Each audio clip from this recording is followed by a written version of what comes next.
Halo, selamat malam teman-teman. Jadi sebelum kita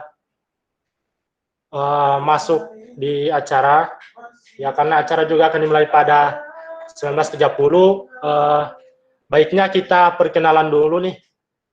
Saya mau tanya untuk teman-teman, kira-kira asalnya dari mana nih, biar saya bisa tahu yang hadir di sini dari daerah-daerah mana saja. Jadi kalau ada yang mau berbagi atau bisa lewat chat juga boleh, atau lebih bagus lagi lewat suara. Jadi silakan teman-teman, kita kenalan dulu.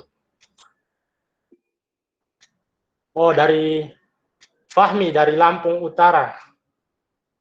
Ada lagi yang mau sharing?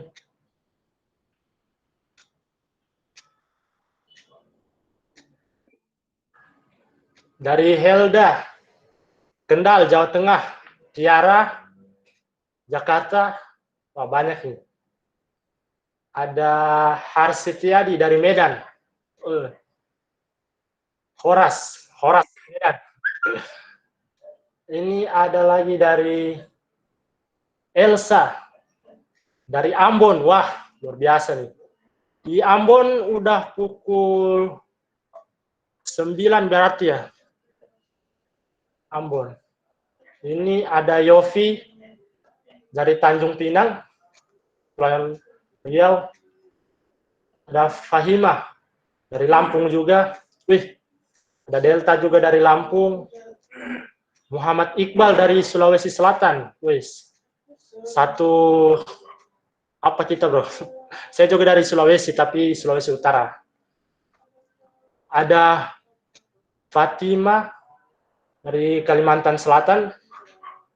Ada Merlin dari Ambon juga. Ada Ricky Jabar. Dari Nurul dari Lampung. Ini lagi ada. Elsa sudah tadi. Dari Nurheni Arifin, Makassar. Ya. Mas Daeng. Ini ada Faisal Colit dari Surabaya. Ada juga Fitri Aulia dari Lampung Utara. Faujan Ilham dari Jakarta. Ada Ferdi dari NTT. Ada Salma dari Tasikmalaya. Wow. Ini rata-rata ini hampir dari seluruh daerah di Indonesia ya. Lampung. Oke. Jadi teman-teman bisa follow IG dan YouTube Coy Indonesia.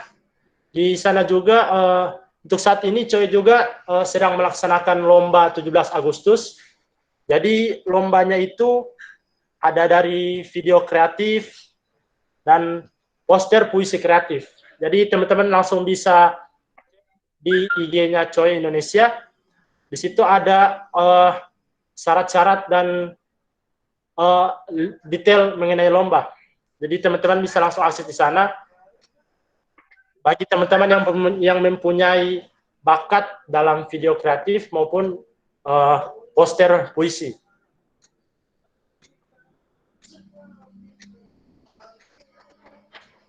Ini ada lagi, Putri Ajahra dari Lampung juga ya. Kebanyakan di Lampung nih. Biasa.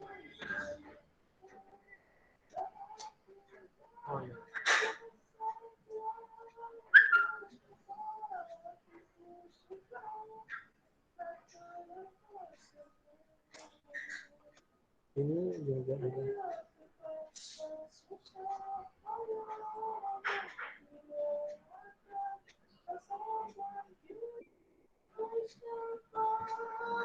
Oh iya, dari Vera dari Cirebon. Wow, semangat sekali. Biasa ya. Wah,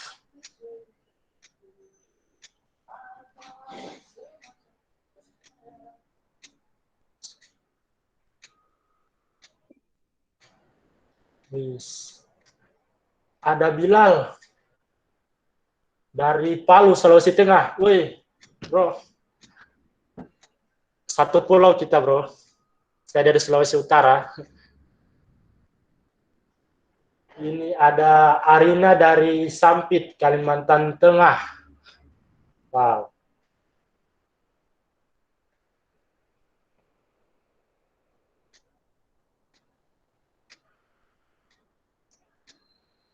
Ya, jadi sekali lagi buat teman-teman yang mempunyai bakat video kreatif maupun puisi, itu Coy Indonesia sedang mengadakan lomba mengenai video kreatif dan poster puisi. Jadi langsung saja akses di IG-nya Coy underscore Indonesia. Di situ ada penjelasan mengenai detail lomba.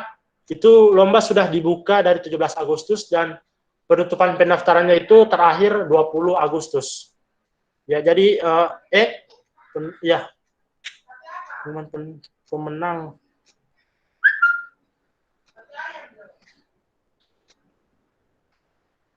Oh, 17 Agustus sampai dengan 17 September. Mohon maaf ya, saya salah lihat tadi.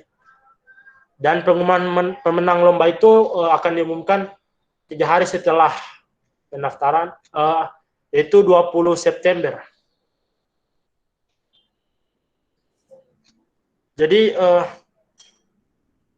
setiap peserta akan mendapatkan sertifikat lomba, dan untuk masing-masing pemenang akan mendapatkan pulsa, teman-teman. Jadi langsung saja, daripada bakat dari teman-teman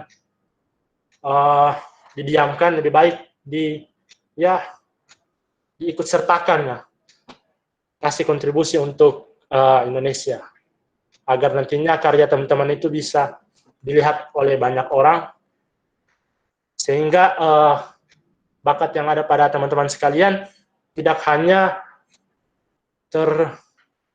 terkurung di dalam ruang lingkup diri teman-teman sekalian. Ini ada lagi dari Ayu dari Numbeng Kepri. Iya ya. Oke.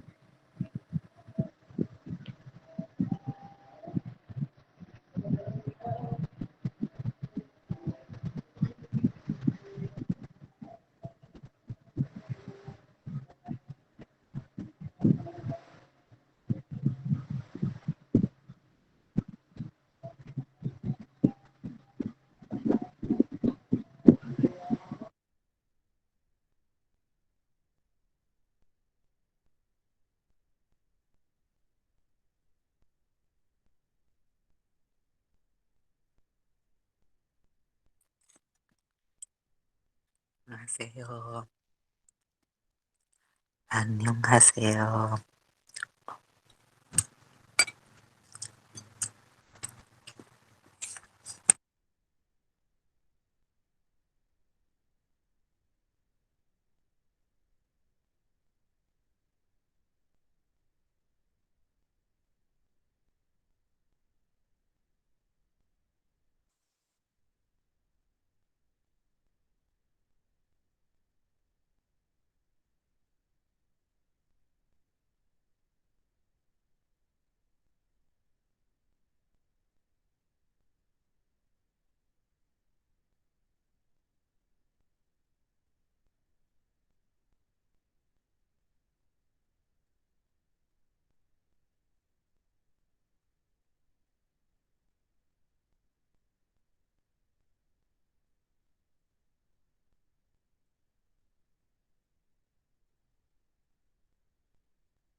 Oke.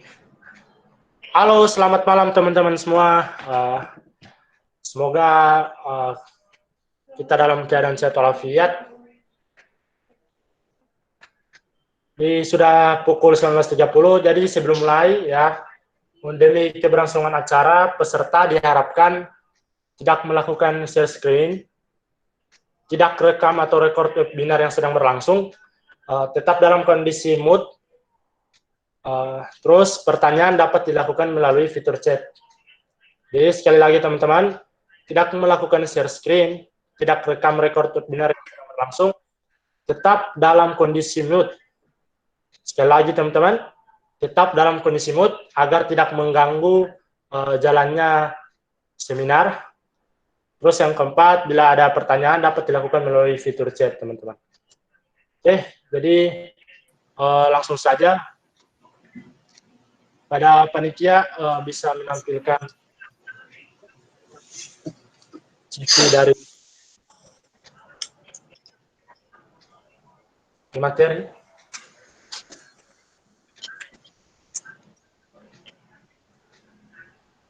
Oke.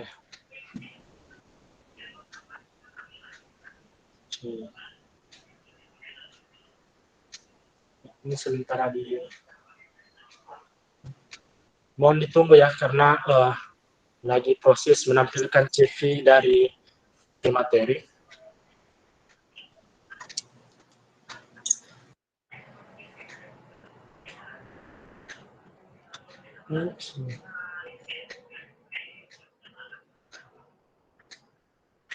Ya.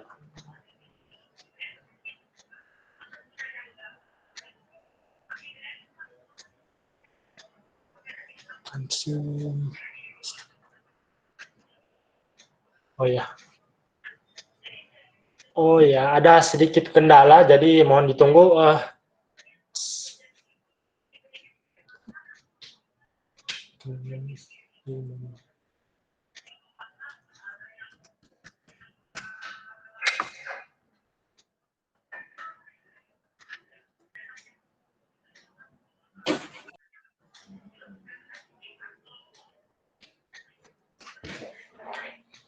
Oke, jadi teman-teman, buat teman-teman yang mempunyai bakat dalam video kreatif maupun puisi, di IG Choi itu sedang melaksanakan lomba 17 Agustus, jadi teman-teman bisa mendaftarkan diri di sana.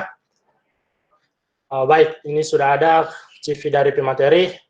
Jadi sebelum kita masuk, pertama-tama marilah kita panjatkan puji syukur atas nikmat yang diberikan oleh Tuhan Yang Maha Esa, karena atas izin dan kuasanya lah kita masih bisa melaksanakan seminar pada malam hari ini dalam keadaan sehat walafiat, teman-teman. Jadi langsung saja, ini merupakan CV dari pemateri. Jadi pemateri kita pada hari ini sangat luar biasa panjang CV-nya. Jadi beliau bernama Kak Adi Kusmayadi. Halo Kak. Ya, ini adalah. Halo. Oh, ya. Saya izin membaca CV-nya ya Kak. Siap. Monggo ya. Ini dari yang pertama ada Organization and Social Experience. Jadi teman-teman, mohon maaf ya sebelum saya masuk. Jadi bahasa Inggris saya agak kurang bagus. Jadi nanti silahkan dikoreksi bila ada pengucapan speaking bahasa Inggris saya yang kurang bagus dalam membaca CV dari Kak Adi ya. Jadi yang pertama ada dari Organization and Social Experience, itu beliau pernah menjabat sebagai President of Indonesian Student Association in Taiwan tahun 2019 sampai 2020. Terus beliau pernah menjabat sebagai Vice President of Indonesian Student Association in Taiwan untuk periode 2018-2019. Ini ada juga Vice President of Indonesian Muslim Student in Central Taiwan 2018 sampai 2019. Secretary of Indonesian Muslim Student Association in Bandung tahun 2016 sampai 2018. Director of Bintang Book Corner Public Library in Indramayu tahun 2015 sampai dengan 2016. The Chief of Department of Social Society Indonesia Muslim Student Association in Bandung tahun 2014 sampai dengan 2015. Terus terakhir ada President of Chemical Engineering Student Association in Bandung Polytechnic State tahun 2013 sampai 2014. Nah, terus di academic profile ini ada Bachelor of Chemical Engineering in Bandung Polytechnic State Indonesia tahun 2012 sampai dengan 2016. Terus Master of Chemical Engineering in Tsinghua University Taiwan tahun 2017 sampai 2019. Nah, terus terakhir PhD of Chemical Engineering in Tsinghua University Taiwan tahun 2019 sampai dengan sekarang. Terus di research experience, beliau pernah membuat the converting plastic waste into gas synthetic using gasification technology. Terus ada transistor purification of used cooking oil for biodiesel production as an alternative fuel. Terus manufacturing of water treatment plant in Pujasera Canton of State Polytechnic of Bandung. The production of fertilizer complex and biogas from organic garbage in Lembang, West Java. Terus the converting of plastic waste into fuel, oil, and gas synthetic with using eco-friendly technique. Terus ada the utilization of weather acid as raw materials of making carbon methods to degrade waste substance color. The utilization of urea for formaldehyde as an adhesive material of wood. Wow, biasa ini. The use of Lindi organic liquid waste for liquid fertilizer at TPA Sarimukti West Java. Wow. Optimizing of process condition is CO2 absorption column in unit 1A ammonia PT Pupuk Bujang using expand plus version 8. Terus preliminary design of manufacturing is propyl acetate from acetic acid and propylene with direct esterification with process capacity 25.000 ton atau year. Terus terakhir ada application of computational fluid dynamics on the raceway designed for the cultivation of micro game.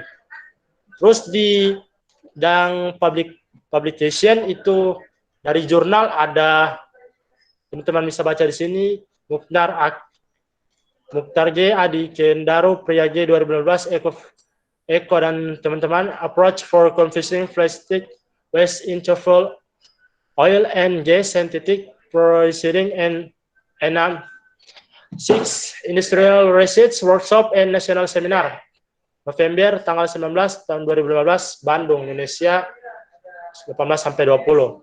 Terus ini sama lagi, cuman dia bedanya Journal Science of and Technology Vol 8 PP 4 sampai 6 ya. Ini ada Iwan. Ya Kak. Oh ya, lanjut. Iwan R Eko E Mukhtar J Edi C Reza di 2018, the effect of solvent ester purification of aceto product with using ML5 a solid H catalytic magnetic wave of convex force 1916 Scopus. Nah, di bagian buku itu ada a book entitled Putra Daerah Membangun, published by Gramedia Oktober tahun 2016. Terus ada a book entitled Mosaic Negeri Merlion, published by Gong Publishing tahun 2016 bulan September. Nah, terus di bagian seminar ini ada the speaker in Green Sustainable Biotechnology Symposium Taiwan Januari pada tanggal 17 sampai 14 tahun 2020. Terus the speaker in Batch Conference and International Symposium on Biotechnology and Bioengineering Taiwan itu Juli tanggal 1 2019. Terus the speaker in Green Sustainable Biotechnology Symposium Taiwan Januari tanggal 17 2018. Terus the speaker in 6 Industrial Research Workshop and National Seminar State Polytechnic of Bandung itu November tanggal 19 2016. The speaker is in a National Seminar of Eco-Friendly Applied Technology Innovation State of Polytechnic Bandung November tanggal 1 2015. Terus ada di bagian training, to training of NC-Fluid Software Taiwan tahun 2018. Ada English training in Test English School in Paris Java tahun 2018. Terus ada Computer Training Held by JPAC State Polytechnic of Bandung tahun 2012. Oke, terus ada di bagian work and internship experience. Di sini ada internship in the Department of 1A Ammonia PT Pupuk Kujang, Cikampek, Jawa Barat, Indonesia pada September sampai Desember 2015. Terus ada achievement and scholarship, itu ada itu sebagai delegasi International Symposium of Overseas Indonesian Student Association Alliance Malaysia tahun 2019. Ini ada banyak sekali teman-teman, jadi Iya. panjang sekali, luar biasa dari prestasi dari pemateri kita pada malam hari ini. Jadi teman-teman bisa baca di sini, dan ini ada juga di bagian computer skill and kompetensi, ya kompeten. Ini ada software of chemical engineering such as SPEN Plus, Polymed, Chemchat, AutoCAD, dan Fluent. Terus sebagai operating a computer suite of Microsoft Word, Excel, dan PowerPoint. Wow. Ini jadi teman-teman bisa lihat, saya saja yang membaca CV pemateri saja capek, apalagi pemateri yang mendapatkan gelar-gelar ini atau prestasi ini pasti lebih capek lagi teman-teman. Jadi kita bisa lihat kontribusi dari pemateri kita. Jadi tanpa panjang lebar, langsung saja kita ke pemateri. Halo Kak Adi. Halo. Ini panggilnya siapa? Rifki ya? Atau? Ya. Ya, halo. Salam kenal Rifki. Ya. Jadi gimana kabarnya Kak? Alhamdulillah, baik-baik Rifki. Gimana di sana kabarnya di Indonesia? Baik ya? Baik Kak. Oh, ya. Jadi kita langsung saja nih Kak ke pemateri inti pada malam hari ini mengenai uh, peluang beasiswa dan studi di Taiwan. Kira-kira bisa sharing Kak pengalaman mengenai beasiswa dan studi di Taiwan-nya. Untuk waktu dan tempat dipersilakan Kak. Oke, boleh. Ya, terima kasih atas kesempatannya ini untuk Rifki sebagai moderator dan teman-teman dari COE ya, yang sudah mengundang saya untuk bisa sharing dan juga silaturahim sama teman-teman semua. Salam kenal buat teman-teman semua. Dan untuk materinya disampaikan oleh operator atau sama saya? Ditampilin sama operator atau sama saya? Dari operator mungkin ada Kak, tapi ya.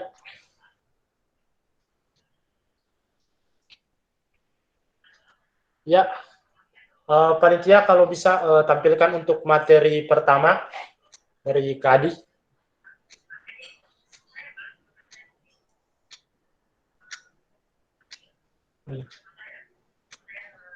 Kalau udah ya? Sudah. Oke. Oh ya, siap. Oke, ya. Assalamualaikum warahmatullahi wabarakatuh. Selamat malam teman-teman. Salam sejahtera buat kita semua. Pada kesempatan malam hari ini, masuk ya suaranya ya? Pada malam hari ini, terima kasih atas kesempatannya untuk bisa sharing dan juga berbagi sama teman-teman semua. Ya, seperti tadi disampaikan oleh Mas Rifki yang sudah membacakan CV saya ya. Ya, jadi nama saya Adi Kusmiyadi, asal saya dari Indramayu, dari Jawa Barat. Mungkin barangkali dari teman-teman ada yang dari Sunda ataupun dari ini salam kenal ataupun dari daerah manapun ya. Dan saat ini saya kebetulan dapat beasiswa ya S2 di Taiwan, kemudian juga lanjut mulai S2 itu tahun 2017 ya, 2017, kemudian lulus 2019 dan 2019 Juli ya. Nah, kemudian di September itu langsung untuk lanjut untuk PhD. Jadi sekarang ini tahun pertama saya PhD ya di Taiwan. Dan kebetulan di Taiwan banyak sekali sih peluang peluang beasiswa dan juga peluang-peluang riset yang bisa kita coba ekspor ya di Taiwan ini. Ya mungkin next operator bisa. Nah sebelumnya sudah pernah mendengar terkait tentang beasiswa apa aja sih yang sebenarnya yang ada di Taiwan? Next, lanjut.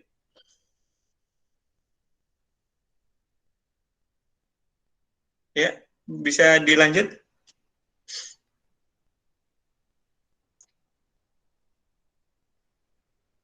Ya. Ya, yang pertama saya akan coba menyampaikan ya kepada teman-teman. Ya, ini back kembali lagi.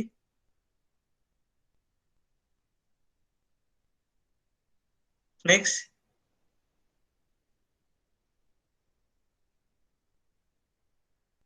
Belum ya?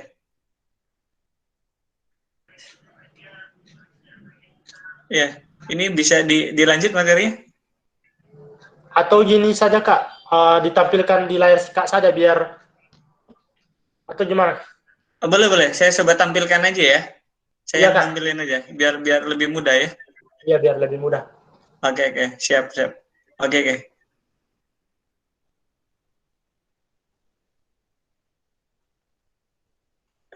Ini operatornya masih ini ya, masih nampilin ya. Coba di stop, nanti saya coba yang share screen gitu.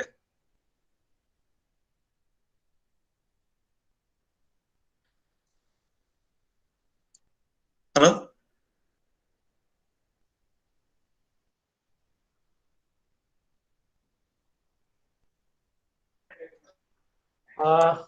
Masih Mbak Inka ya? Masih Mbak Inka yang presenting. Coba di stop dulu, nanti saya coba share screen. Ya. Oke. Ini bawa kamera yang punya dulu, Rafa. Dan piring. Rafa bawa kamera yang punya dan piring. Oke. Ya, ini kelihatan nggak ya? Terlihat ya? Sekarang Iya, terlihat? kelihatan, Oh, Kak. oke. Oke, oke. Ya, nah pada kesempatan hari ini, insya Allah saya coba akan sedikit sharing ya teman-teman, mengapa sih Taiwan, kemudian yang kedua apa aja sih yang harus dipersiapkan ya ketika kita pengen studi di Taiwan, dan yang ketiga beasiswa apa saja yang ada di Taiwan itu seperti apa gitu ya. Nah kemudian mungkin nanti kita coba tanya ini ya. Nah yang pertama, kalau teman-teman coba lihat, memang jarak antara Taiwan dan juga Indonesia, terutama di Jakarta, itu memang relatif dekat banget teman-teman. Itu kalau kita flight langsung itu sekitar hanya 4 sampai 5 jam saja gitu. Jadi ketika teman-teman misalkan homesick ataupun pengen pulang ke Indonesia dengan waktu yang cepat, maka kita juga bisa pulang gitu dengan cepat. Berbeda ketika kita pengen ke Timur Tengah ataupun ke Eropa misalkan ya. Jadi memang kalau dari segi relatif jarak tempuhnya memang dekat sekali gitu, jadi nggak terlalu jauh gitu ya. Nah kemudian perbedaan waktunya itu hanya 1 jam dengan waktu WIB ya, waktu Indonesia Barat. Nah sekarang kalau teman-teman lihat, kalau di Indonesia mungkin jam 7.49 ya, tapi kalau di Taiwan itu jam 8.49, jadi hanya beda 1 jam gitu. Nah kalau buat teman-teman yang di Makassar mungkin sama gitu ya waktunya gitu, sama yang di Taiwan gitu. Jadi perbedaan waktunya itu nggak terlalu jauh gitu ya gitu. Nah kemudian apa aja sih sebenarnya yang ada di Taiwan? Nah pertama teman-teman semua, fasilitas akademik kemudian riset yang ada di Taiwan itu hampir mirip dengan, ya nggak kalah jauh dengan yang ada di Amerika ataupun Eropa. Sehingga kenapa teman-teman semua, kalau kita coba list ya, banyak kampus-kampus yang di Taiwan itu termasuk top university di Asia ataupun di Eropa gitu. Nah kemudian fasilitas riset ataupun fasilitas lab itu antara swasta dan juga negeri itu nggak beda jauh di Taiwan gitu. Nah sehingga ketika teman-teman punya passion ataupun punya ini ya di dunia riset gitu, ini sangat sangat mendukung sekali gitu. Nah kemudian juga kenapa milih Taiwan? Pertama adalah luas meraih beasiswa. Jadi banyak banget teman-teman beasiswa yang ada di Taiwan. Jadi kalau teman-teman pernah nyoba SBMPTN ya, atau mungkin ya SBMPTN gitu ya, ketika daftar ke Indonesia, kampus-kampus Indonesia kita tes gitu ya, ataupun kita pakai rapot gitu ya. Nah ketika kita keterima itu kan kadang tidak semuanya itu sudah termasuk dengan beasiswa gitu. Nah berbeda ketika kita daftar di Taiwan. Jadi ketika teman-teman daftar ke kampus Taiwan, ketika diterima itu sudah termasuk dengan beasiswa gitu. Nah kalau teman-teman pernah dengar bahwa kadang ada kawan kita yang daftar misalkan kuliah di Australia ataupun di Eropa. Terkadang LOA ya, Letter of Acceptance ataupun surat tanda terimanya sudah diterima, cuma belum include sama beasiswa, sehingga harus mencari dulu beasiswanya gitu ya. Akhirnya nggak dapat misalkan, akhirnya surat penerimaan tadi akhirnya hangus gitu, karena tidak ada beasiswa yang membantu dia untuk kuliah gitu. Nah kalau di Taiwan hampir semua kampus itu menyediakan beasiswa gitu. Jadi pemerintah Taiwan lagi jor-joran banget ini teman-teman untuk menyediakan beasiswa gitu ya untuk foreign student, untuk international student gitu, termasuk Indonesia. Jadi kalau kondisi kita di Indonesia sekarang itu agak susah untuk mencari beasiswa, nah maka jangan stuck atau jangan putus asa. Itu banyak peluang yang kita bisa dapatkan dari negara lain, termasuk salah satunya adalah Taiwan. Nah, kemudian juga biaya hidupnya terjangkau. Jadi biaya hidupnya nggak beda jauh. Buat ya di Bandung ataupun Jakarta nggak beda jauh sebenarnya. Jadi relatif lebih ini ya terjangkau gitu.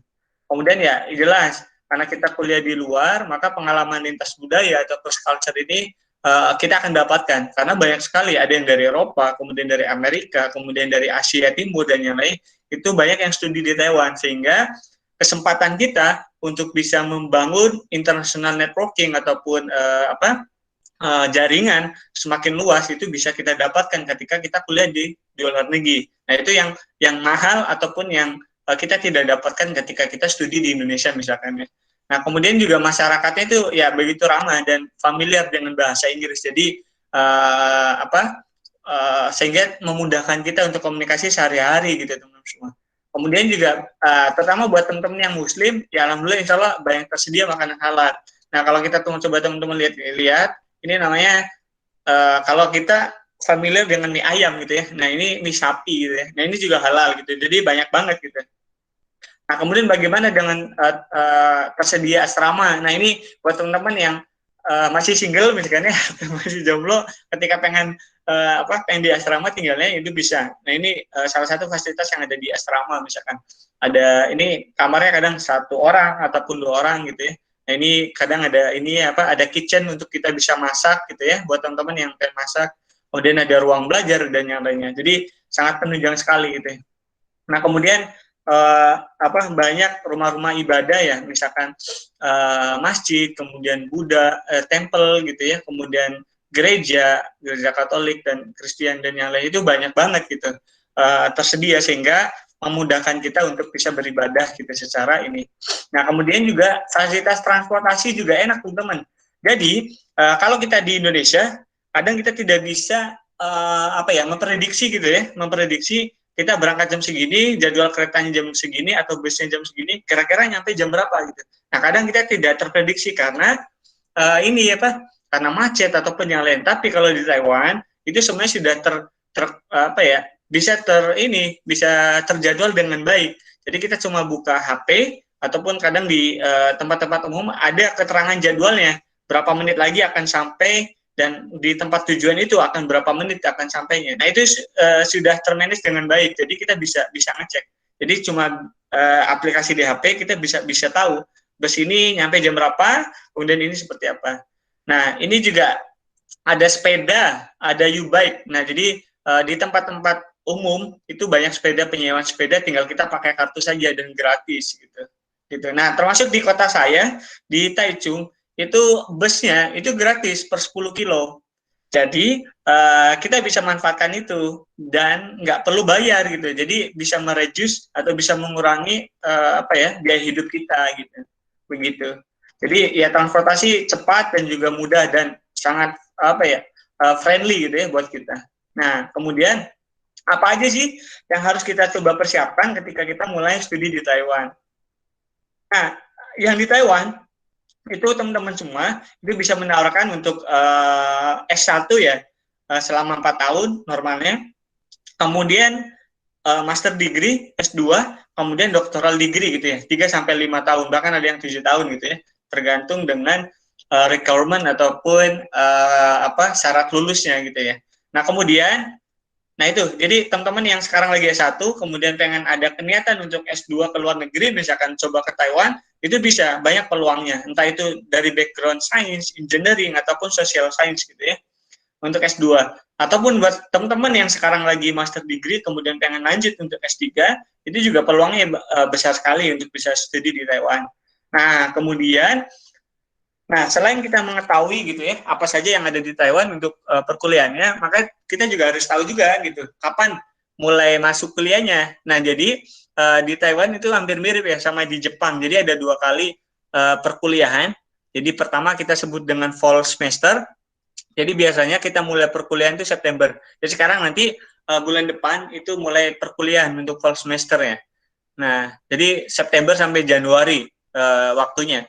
Nah, biasanya kalau kita pengen kuliah di fall semester, maka pendaftarannya itu di bulan Februari atau Maret. Gitu, teman-teman. Nah, kemudian yang kedua, selain fall semester, ada juga spring. Nah, spring ini mulai perkuliahannya di Februari sampai bulan Juni. Nah, biasanya pendaftarannya adalah di September sampai Oktober. Nah, jadi buat teman-teman semua yang sekarang pengen ada niatan untuk bisa studi di Taiwan, maka bisa ada kesempatan untuk mempersiapkan berkasnya, yaitu di bulan September sampai Oktober. Nah, itu untuk perkuliahan di Februari misalkan. Nah, kalau misalkan teman-teman nggak sempat gitu, kita belum punya berkas-berkasnya gitu ya. Nah, jangan khawatir, kita bisa menyiapkannya nanti di Februari sampai Maret. Nah, untuk perkuliahan di September nanti gitu, teman-teman semua. Nah, begitu ya. Jadi untuk S1, S2 dan S3, dan mulai perkuliahannya ada untuk fall semester dan juga spring semester gitu. Nah teman-teman semua, seperti yang saya mention di awal bahwa ada 12 universitas di Taiwan yang masuk dalam top top university di Asia gitu, dan juga di QS banyak sekali yang ini. Jadi kualitas pendidikan di Taiwan itu luar biasa gitu teman-teman semua. Apalagi teman-teman dari background science, engineering, computer science itu sangat mendukung sekali. Termasuk sosial juga sama gitu ya. Itu sangat mendukung sekali karena kalau kita teman-teman pernah mengenal istilah triple helix ya, antara hubungan antara pemerintah, kemudian kampus dan juga industri ya. Itu luar biasa di sini sangat erat. Jadi kadang riset yang kita kerjakan itu relate atau berhubungan dengan apa yang ada di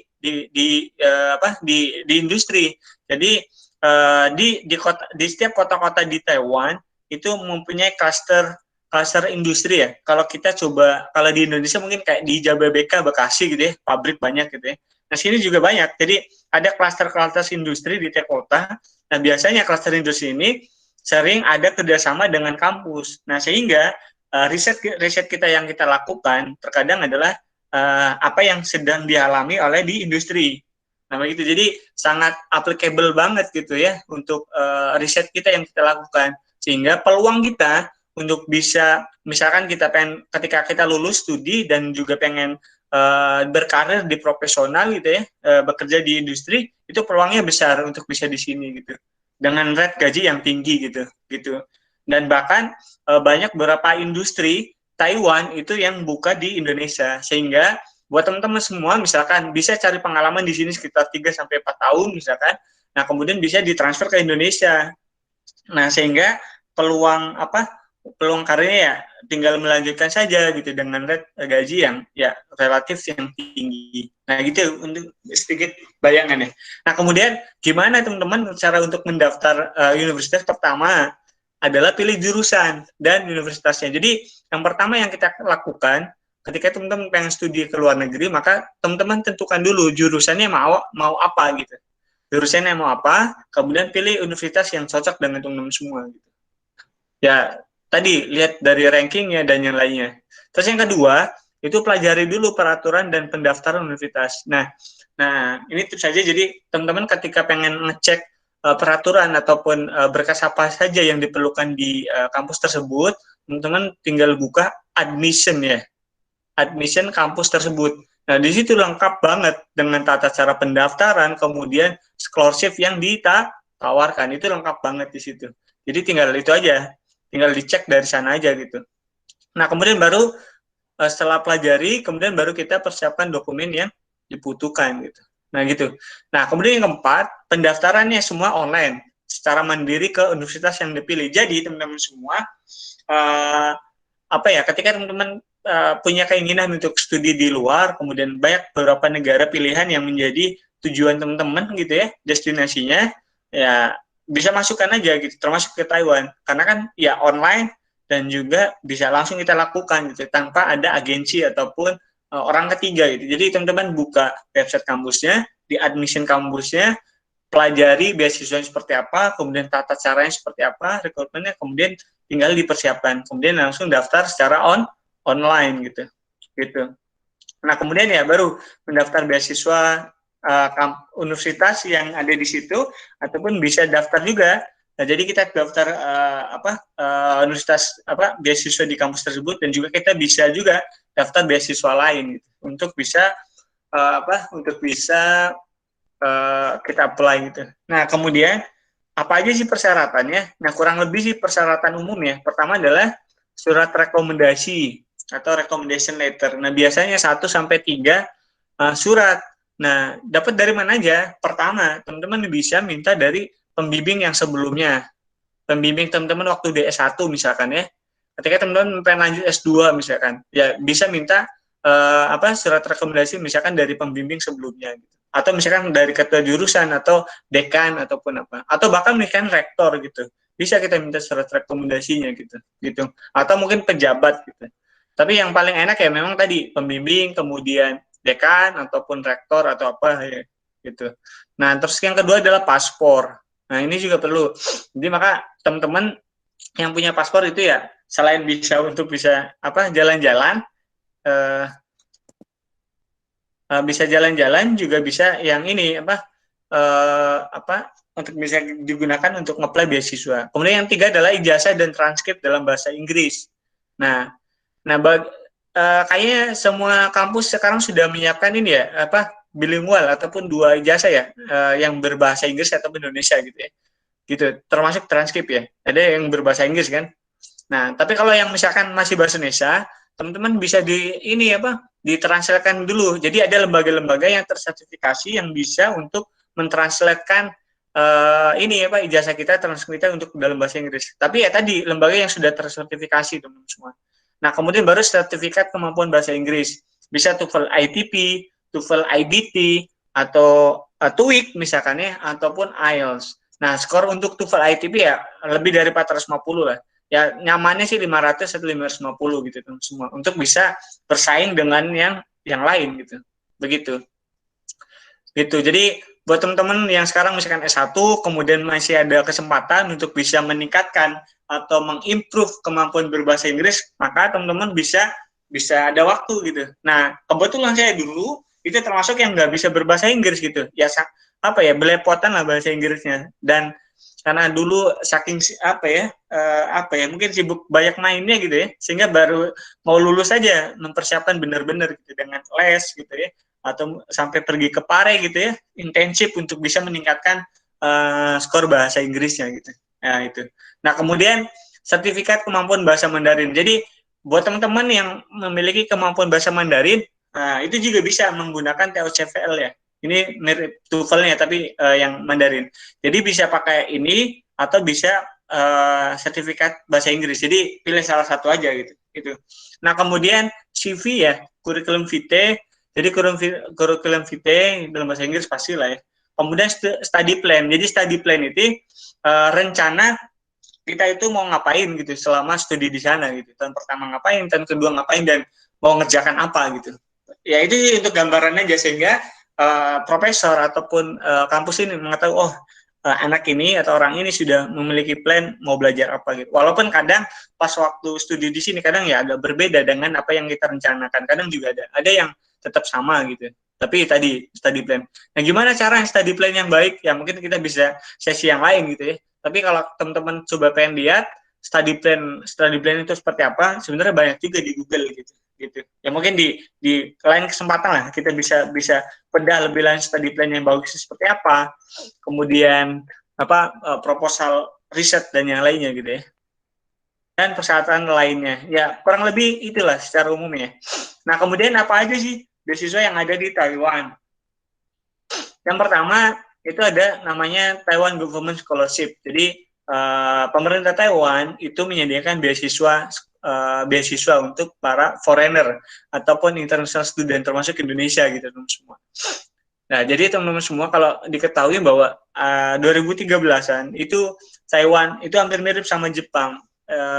SDM-nya, orang mudanya itu sangat sedikit sekali teman-teman semua. Bahkan kampus itu sampai di merger, ibaratkan UPI sama ITB itu digabung gitu karena kurang SDM teman-teman semua.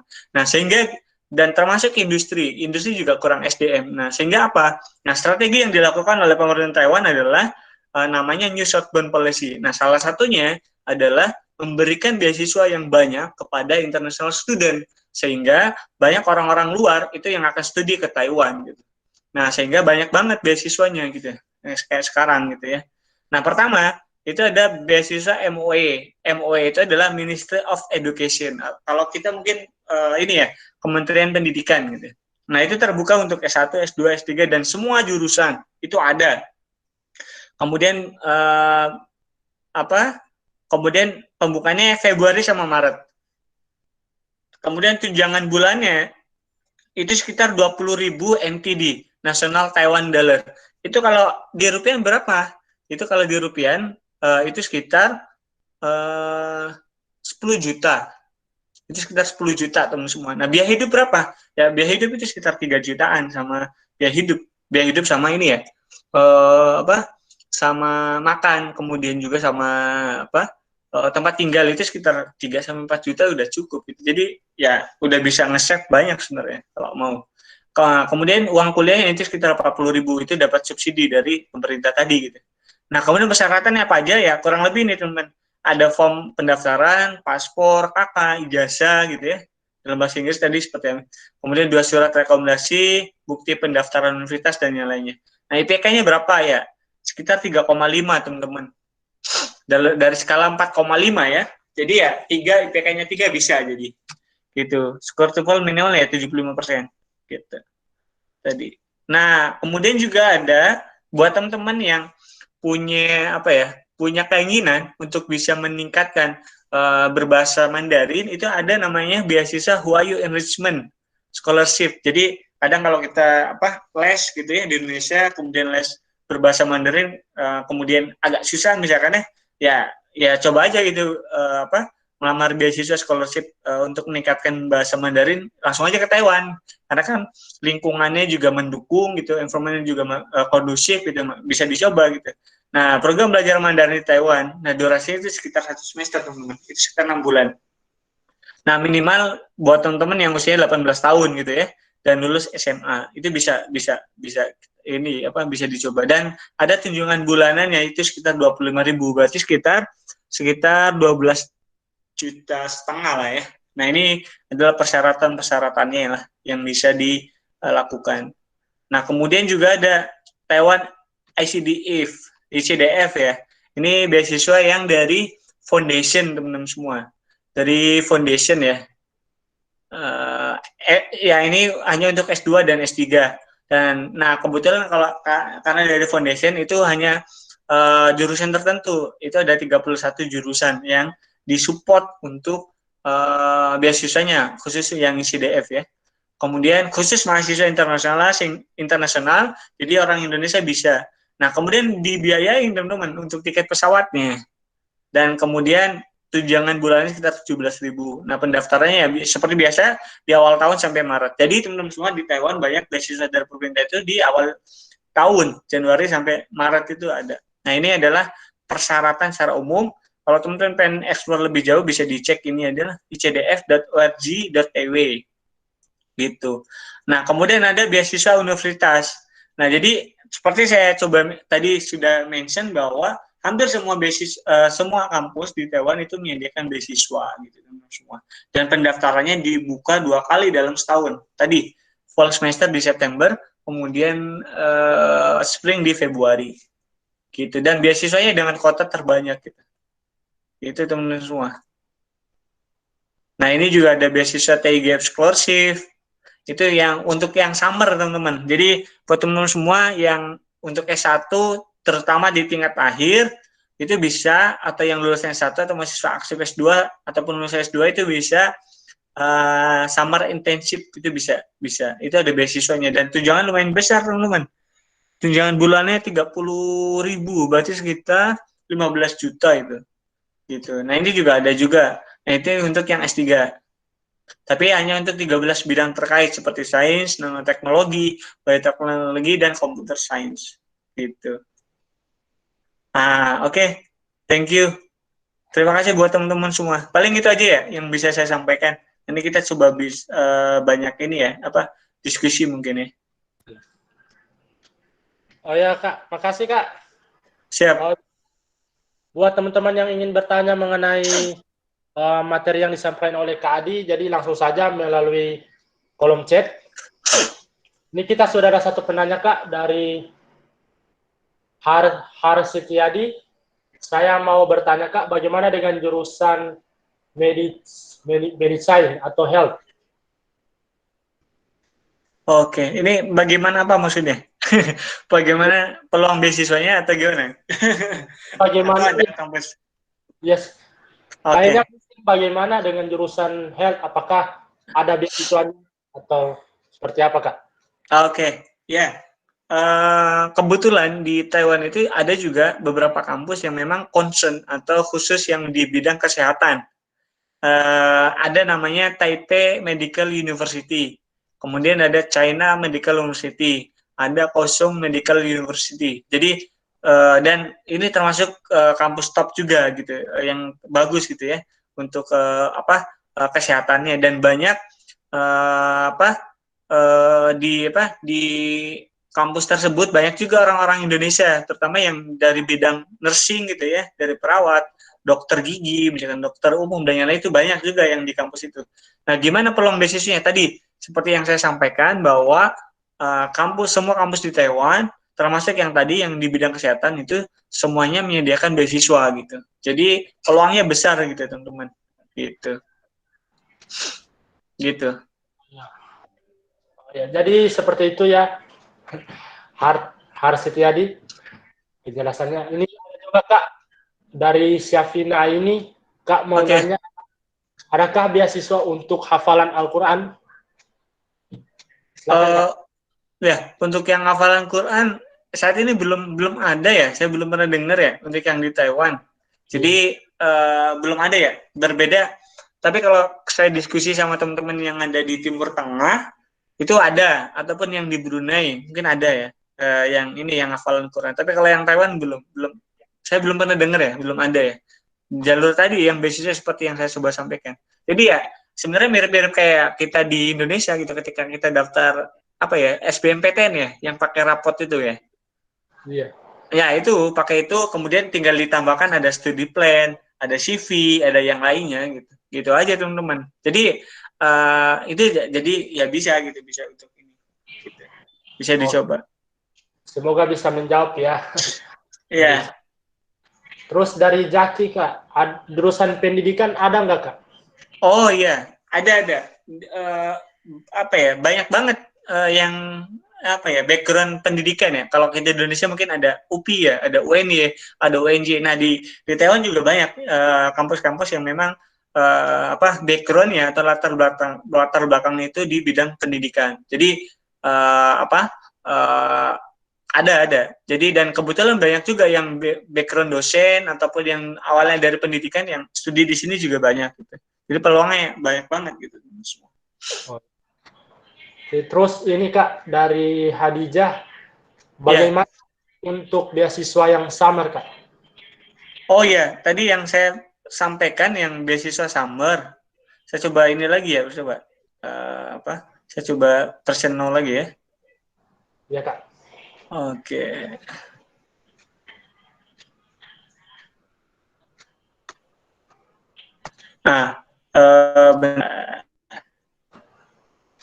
Nah ini yang beasiswa summer ini mungkin bisa dicatat ya untuk ininya websitenya. Ini ada TIGPSP ini panjang juga ya. Nah ini ada yang untuk S3, ada yang S1 tingkat akhir, ada yang lulus S1, ada yang mahasiswa S2 aktif ataupun yang lulus S2 gitu ya. Dan ini ada berapa bidang yang terkait gitu, ada berapa gitu. Teman semua. Nah itu ya untuk yang ini ya, yang summer ya. Ayo, siap Kak. Terus ini lagi Kak, untuk beasiswa Huayo Scholarship itu untuk A dan minimal 18 tahun, saya lulus tahun depan, tapi umur saya masih 17 tahun, bagaimana Kak?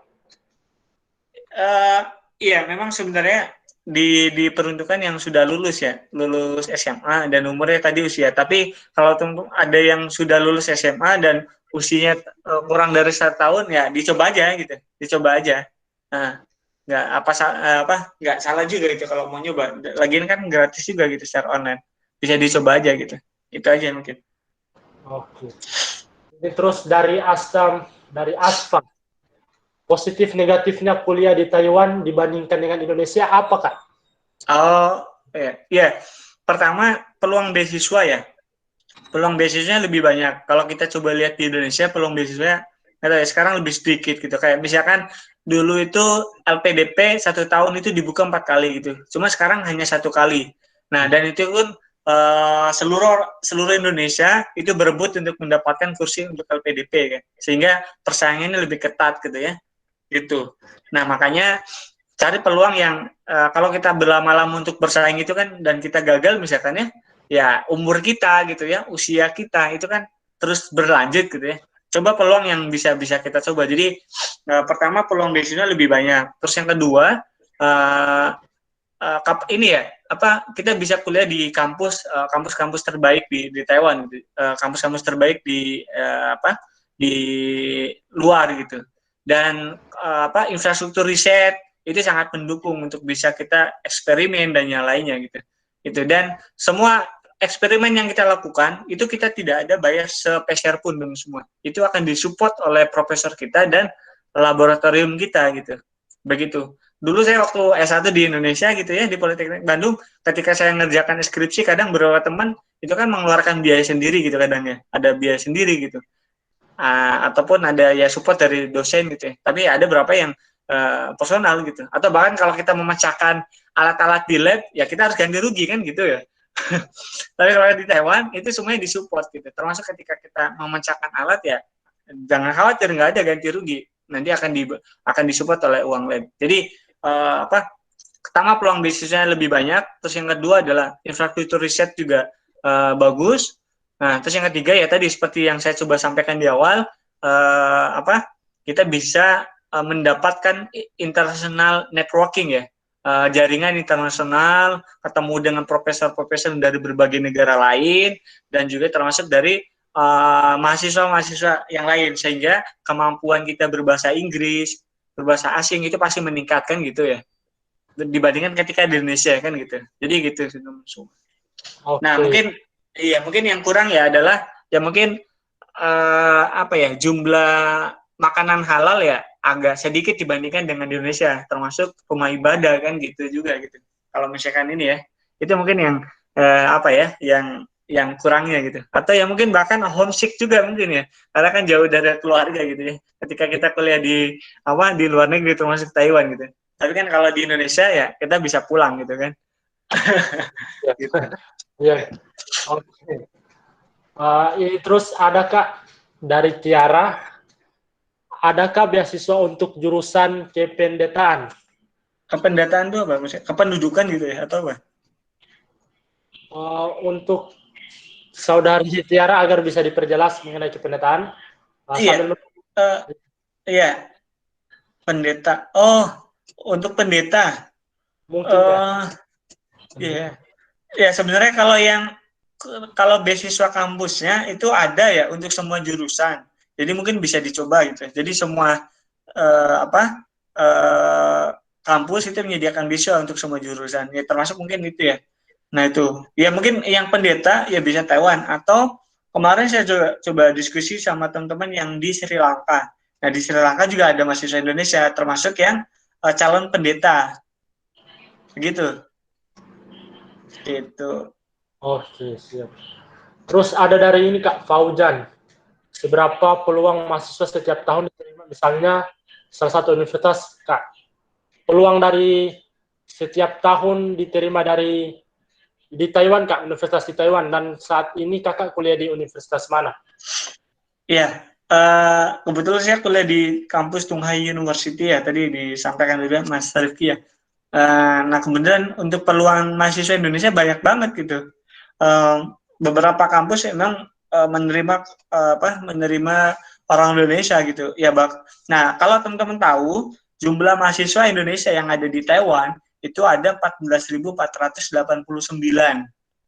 Itu banyak banget, 14.489. Jadi tiap tahunnya ya sekitar 1.000 sampai 2.000 itu ada gitu. Jadi banyak banget teman-teman semua. Jadi peluangnya ya besar gitu untuk bisa kuliah di sana. Oke. Ini sangat semangat sekali nih.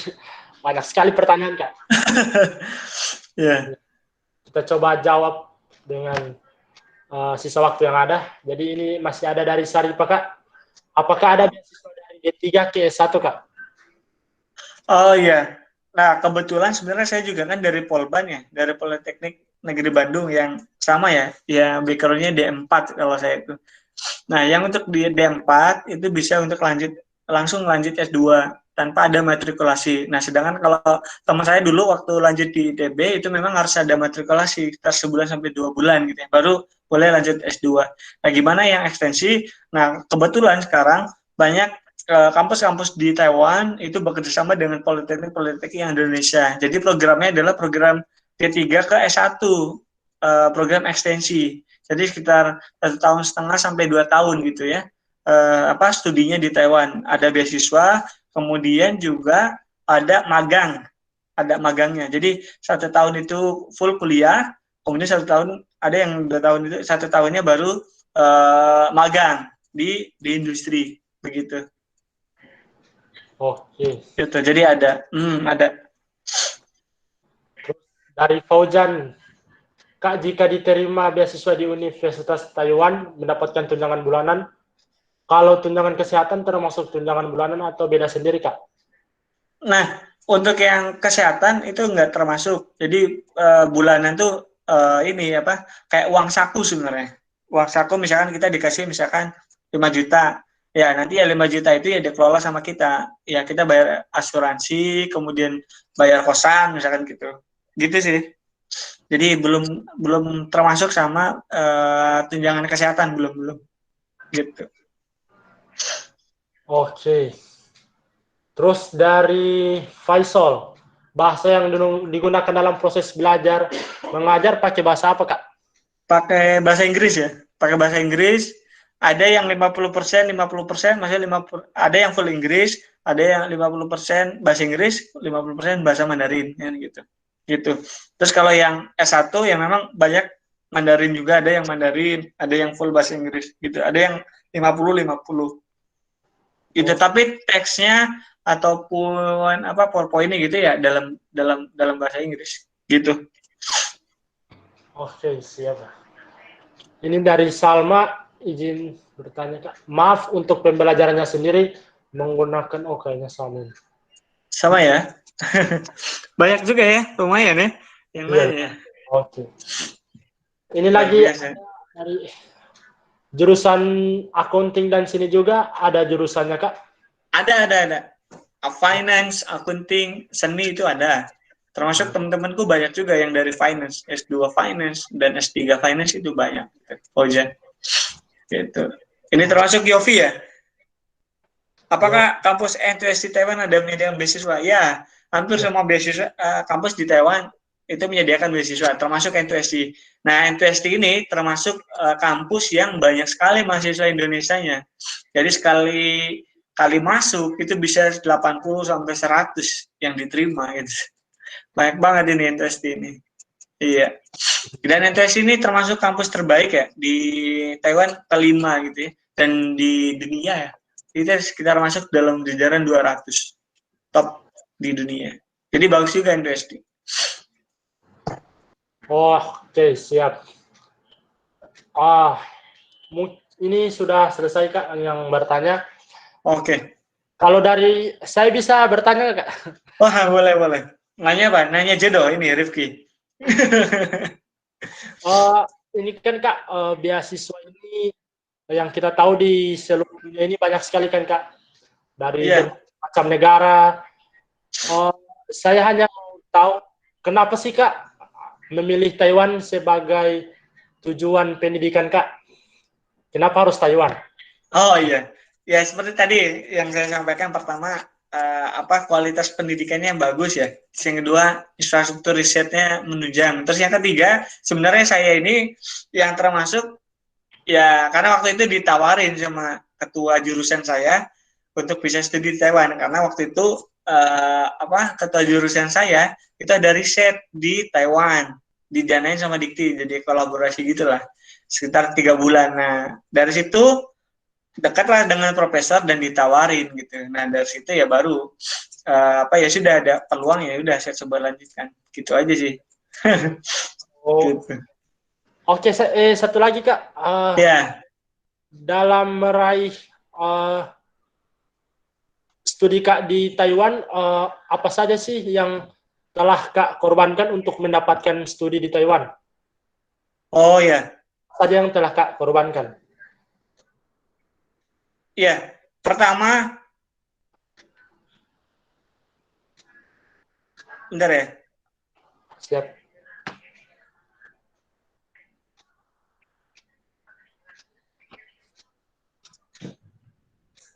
Nah, untuk ini untuk yang dikorbankan ya tadi saya sudah mentionkan di awal bahwa saya selepas lulus S1 itu saya sempat 3 bulan di Pare ya untuk intensif untuk meningkatkan bahasa Inggris saya, kemampuan bahasa Inggris saya. Karena saya jujurnya ya tadi bahasa Inggris saya belepotan dan juga TOEFL dan yang lain itu kecil banget gitu teman-teman semua, sehingga ya waktu itu ya saya coba intensif selama 3 bulan. Jadi teman-teman yang lain mah selepas lulus pada kerja gitu ya, melamar kerja, ya waktu itu saya intensif untuk bahasa. Nah ya saat itu ya jadi ini juga apa ya, ya karena tadi mungkin teman-teman akan merasakan bahwa ketika lulus ya maka tetangga ataupun keluarga maka yang akan ditanyakan itu adalah kerja di mana gitu, sudah keterima di mana gitu. Nah makanya buat teman-teman yang memiliki tekad ataupun itikat untuk apa ya, kuliah di luar negeri, maka harus kuat gitu ininya apa ya, niatnya gitu. Jadi mau itu yang lain kerja dulu ya udah gitu.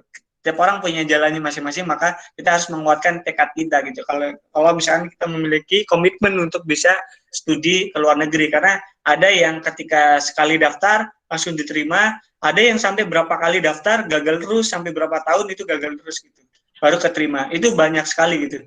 Nah makanya apa yang membuat kita tetap bertahan maka adalah apa ya, komitmen kita ataupun cita-cita kita pengen apa gitu.